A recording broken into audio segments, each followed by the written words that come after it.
বলেন। বিসমিল্লাহির রহমানির রহিম। আসসালামু আলাইকুম। সবাই যেন আমার মুরব্বিয়ান আছে, আমাদের ছোটো ভাইয়ের আছে, ছোটো ভাইয়ের আছে। আমি বিগত আমার 65 বছর বয়স হয়ে গেছে। এই বর্ষে আমার জেল খাটতে হয়েছে এই দালালের জন্য। কিসের দালাল? বন বিভাগের দালাল, ফরেস্টের দালাল। এই ফরেস্টের দালালেরা আমার জমিতে গাছ খাইছে, আমারে বিনা কারণে জেল খাটাইছে 19 দিন। 19 দিন আমি জেল খাইটাইছি। তারপরে আপনার এখন যদি বাড়ি করতে চাই, ঘর দিতে চাই, তারাই বাধা দেয়, ঘর দেবো না। প্রত্যেকটা ঘরের থেকে টাকা খায় ফরেস্টাররা। আপনার প্রত্যেকটা বাড়িতে যে টাকা চাই, একটা জমিতে যদি একটা প্রজেক্ট করতে চাই, ওরা করা যাবে না, সরকারি জমি।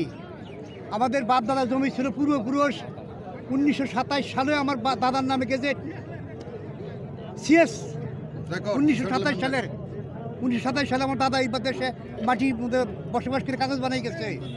তার মারার পরে তার ছেলে আসছিল 3টা, কুরবান আলী ফারুকি, ফয়জুদ্দিন ফারুকি, রজব আলী ফারুকি।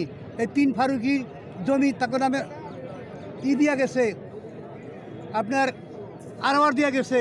আরওয়ার পরে আবার মনিব এই জমি 3 পর্সা করে গেছে। এই পর্সাটা হইল আপনার খতিয়ান, এই সিএস খতিয়ান। এই সিএস খতিয়ানও মানে না, তারা খালি টাকা দাও, তার টাকা নিয়ে জমি আমাকে বৈধ হয়, টাকা না দিলে বৈধ হয় না জমি। এই হলো ফরেস্টের স্বভাব। ফরেস্টের আমাকে এখন কেমন কি দিয়েছে, বাড়ি ঘর ভাঙ্গা দিব, আমরা ফরেস্টের করে আগুন লাগাই দিব।